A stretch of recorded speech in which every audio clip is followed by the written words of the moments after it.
प्रिय छात्र प्रिय छात्रों, पिछले लेक्चर में मैंने आपको बताया था कि द्विखाता पद्धति क्या होती है, ये किन संस्थाओं के लिए उपयोगी है और इस पद्धति का नाम द्विखाता पद्धति क्यों रखा गया है।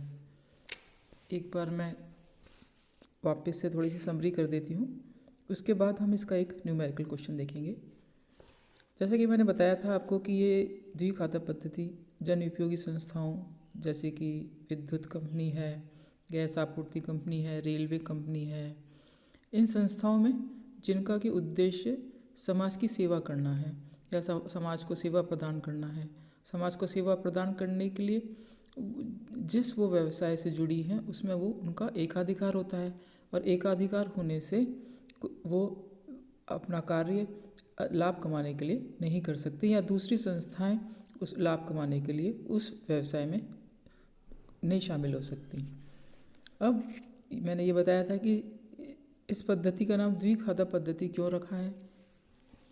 हमने देखा था कि क्योंकि इसके अंदर लाभ हानि खाता के 2 खाते बना दिए जाते हैं, रेवेन्यू एवं शुद्ध रेवेन्यू खाता और स्थिति विवरण, बैलेंस शीट के भी 2 विवरण बना दिए जाते हैं, पूंजी खाते पर प्राप्तियों एवं व्ययों का विवरण और सामान्य चिट्ठा, इसलिए इसको द्विखाता पद्धति कहते हैं। अब हम देखते हैं मैंने इसके परफॉर्मा ही बताया था आपको, रेवेन्यू अकाउंट किस तरह से बनता है, नेट रेवेन्यू अकाउंट किस तरह से बनता है, statement showing receipts and expenditure on capital account किस तरह से बनेगा और जनरल बैलेंस शीट किस तरह से बनेगी। अब हम इसका एक न्यूमेरिकल क्वेश्चन देखते हैं। ये बिल्कुल सिंपल है, बस इसके अंदर हमें ध्यान रखना है कि कौन कौन सी मद किस किस खाते में आएगी। तो देखिए, पहले मैं क्वेश्चन थोड़ा पढ़ देती हूँ, आपके को दिखाई दे रहा होगा ये कि Bisalpur water supply company limited की पुस्तकों में 31 मार्च 2019 को निम्नलिखित शीर्ष है।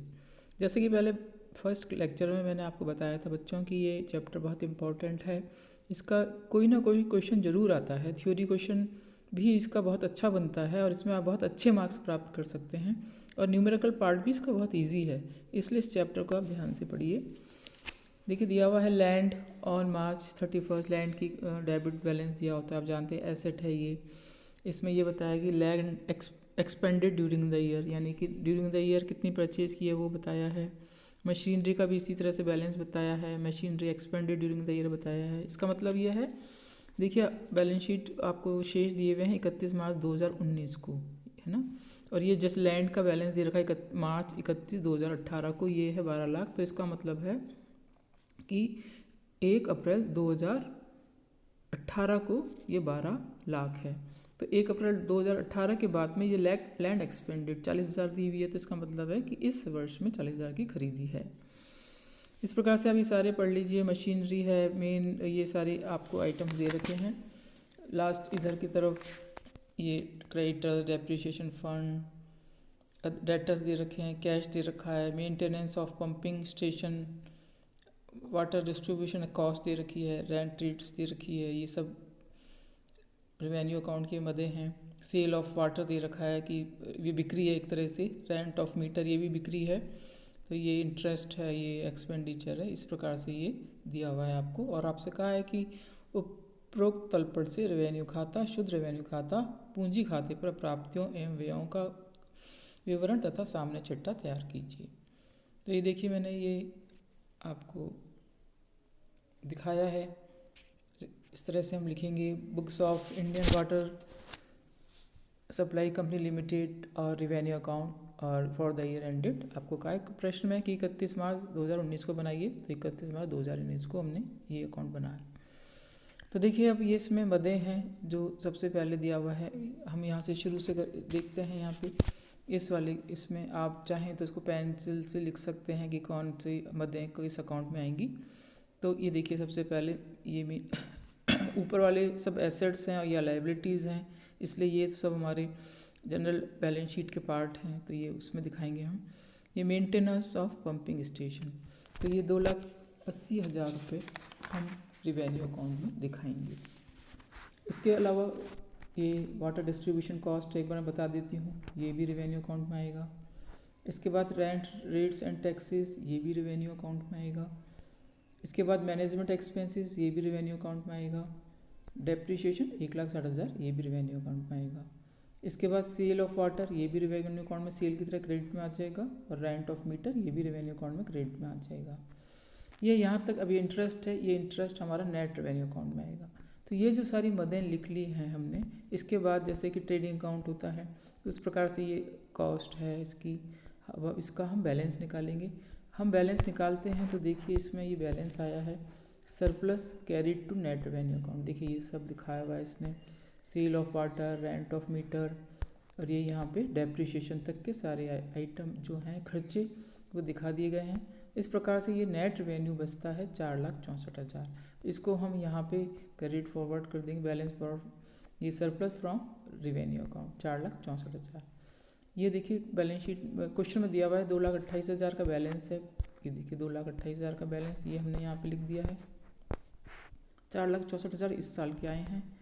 अब ये यहाँ पे देखिए हमने देखा था इंटरेस्ट ऑन डिबेंचर्स था 80,000, वो दिखा दिया है हमने। इंटरिम डिविडेंड दिखा दिया है, ये देखिए यहाँ क्वेश्चन में दिया हुआ है इंटरेस्ट ऑन डिबेंचर्स और इंटरिम डिविडेंड 80,000 और 1,60,000, 80,000 1,00,000। अब ये बैलेंस हमने जो निकाला है ये है balance carry to general balance sheet में 4,52,000 दिखाएंगे। अब देखिए statement of receipts and expenditure और कैपिटल अकाउंट। इसमें ये देखिए क्योंकि आपने देखा प्रश्न में सूचना दी हुई है कि एक्सपेंडेड अप टू 31 मार्च, फिर ड्यूरिंग द ईयर और टोटल एक्सपेंडिचर। ऐसे ही इधर तो आप एक्सपेंडिचर के दिखाएंगे, इधर आप रिसीट्स के दिखाएंगे। इस प्रकार से रिसीट्स अप टू और रिसीट्स ड्यूरिंग द ईयर और टोटल। तो देखिए यहाँ शुरू में आप देखेंगे यहाँ ये लैंड है। सबसे पहले लैंड जो है पहले कॉलम में हम 12 लाख दिखाएंगे और 40,000 दूसरे कॉलम में दिखाएंगे और टोटल दिखाएंगे 12,40,000, ये लैंड का दिखा देंगे। इसी प्रकार मशीनरी का हम पहले कॉलम में 48,000, दूसरे कॉलम में 40,000। ये देखिए एक बार दिखा देती हूँ। ये देखिए यहाँ पे 12,40,000 और 12,40,000, फिर 48 लाख, फिर 40,000, 48,40,000। इस प्रकार से मशीनरी है। और मीन्स भी दिया हुआ है, मीन्स में 16 लाख, 4,08,000 और 20,08,000। इस प्रकार से ये टोटल इधर का आ गया। अब ये इक्विटी शेयर कैपिटल आपको एक ही दे रखी है, इसमें चेंज नहीं है, जो ओपनिंग है वही क्लोजिंग है। इक्विटी शेयर कैपिटल और डिबेंचर 16 लाख, ये आपने इस प्रकार से दिखाया।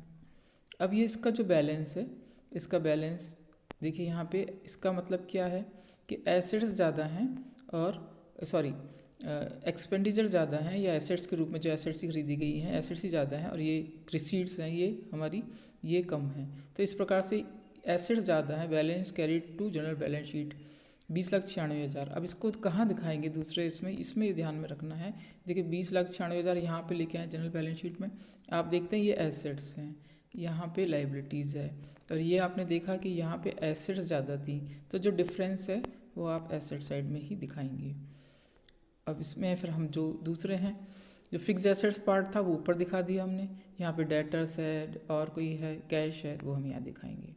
ये भी दिए हुए हैं, इसको हमने निकाला नहीं है। डेटर्स भी दिया हुआ है क्वेश्चन में, सन्डी debtors for water rents, other debtors और कैश, ये सब दिए हुए हैं क्वेश्चन में।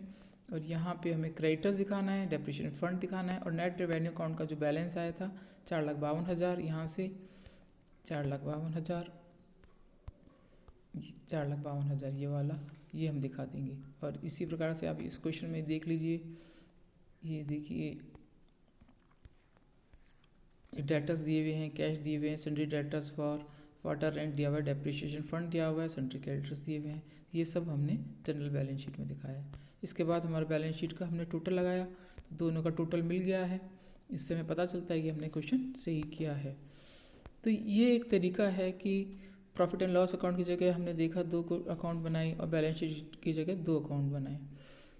तो बस इसमें ये ध्यान में रखना है कि कौन सी मद किस अकाउंट में आएगी, और इसका जो बैलेंस है वो अगर आपने सही निकाला है, सही मद को सही साइड में लिखा है, तो आपकी बैलेंस शीट का टोटल मिल जाएगा। तो इस प्रकार से मान लीजिए अगर ये क्वेश्चन आता है एग्ज़ाम में, तो मुझे नहीं लगता कि कोई दिक्कत है और इसमें आपको अच्छे मार्क्स मिल सकते हैं।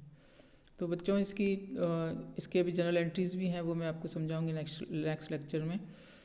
जब तक आप इसके अकाउंट बनाने की प्रैक्टिस कीजिए। Thank you students.